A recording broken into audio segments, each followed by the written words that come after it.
இப்படி மெட்டலை ரிமூவ் பண்ணிட்டேன்.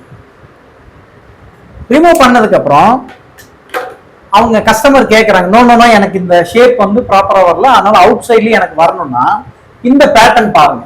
இந்த பேட்டர்ன்ல இங்க இந்த பாயிண்ட்லாம் ஸ்ட்ரெஸ் இருக்கு. நான் என்ன பண்றேன், ஒரு இந்த ஷேப் எனக்கு சொல்லி கொடுக்குது, ஒரு ரைட் ஆங்கிள் ட்ரையாங்கிள் ஷேப் எனக்கு சொல்லி கொடுக்குது. என்ன ஷேப் சொல்லி கொடுக்குது? Right angle triangle. சோ நான் இதை வந்து இப்படி போடலாமா?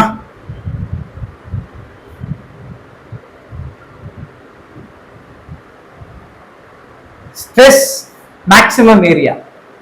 அப்ப நான் என்ன பண்றேன், இந்த ஷேப்புக்கு ஒரு சின்ன பிளேட்டை கட் பண்ணி இந்த இடத்துல கொண்டு வந்து வெல்ட் பண்ணிடுறேன்.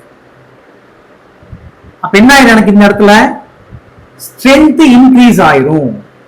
ஸ்ட்ரென்த் என்ன ஆயிரும்? இன்க்ரீஸ் ஆயிரும். கரெக்டா இல்லையா? அப்போ ஒரு 3mm பிளேட்டோ அல்லது 5mm பிளேட்டோ நான் வந்து கட் பண்ணி இந்த இடத்துல கொண்டு வந்து நான் வச்சிட்டேன் அப்படின்னா என்னுடைய ஸ்ட்ரென்த் வந்து இன்க்ரீஸ் ஆயிரும். அதுக்கு அப்புறமா அவங்க கேட்கிற ஷேப் நம்ம டிஃபைன் பண்ணி கொடுக்க முடியும். Because already strength is more.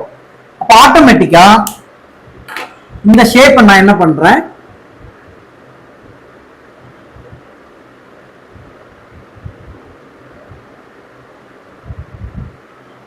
கரெக்டா? சோ ஃபைனலா எனக்கு கிடைக்கிற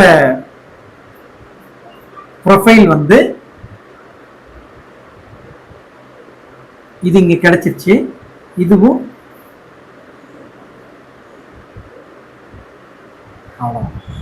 இது மாடிஃபைடு டிசைன். அது ஒரிஜினல், இது after modified I can get the result. கரெக்டா இல்லையா? This is mainly based on FEM simulation. அப்ப அந்த பேட்டர்ன் ரொம்ப இம்பார்ட்டன்ட். ஸ்ட்ரெஸ் கான்சன்ட்ரேஷன் எந்த இடத்துல அதிகமா இருக்கு, 3 ஆஸ்பெக்ட்ல வந்து நம்ம இந்த அனலைசிஸ்ல இருந்து ரிசல்ட்டை எடுத்துட்டு நம்ம மாடிஃபை பண்ண முடியும். ஒன்னு என்ன, ரிசல்ட்டை பேஸ் பண்ணி மெட்டீரியலை சேஞ்ச் பண்ணலாம். அகைன் ரிசல்ட்டை பேஸ் பண்ணி ஷேப் அண்ட் சைஸை மாத்தலாம். அகைன் மெட்டீரியலை பேஸ் பண்ணி அடிஷனலா ஒரு மெட்டலை வந்து எங்க ஸ்ட்ரெஸ் அதிகமா இருக்கோ அந்த இடத்துல ஆட் பண்ணலாம். But that is also again it should not increase the weight. அதையும் காம்ப்ரமைஸ் பண்ண முடியும். அதை பார்த்து தான் we have to take a decision. I think இப்போ புரிஞ்சிருக்கும்னு நினைக்கிறேன் இந்த ரிசல்ட்டோட இம்பார்ட்டன்ஸ்.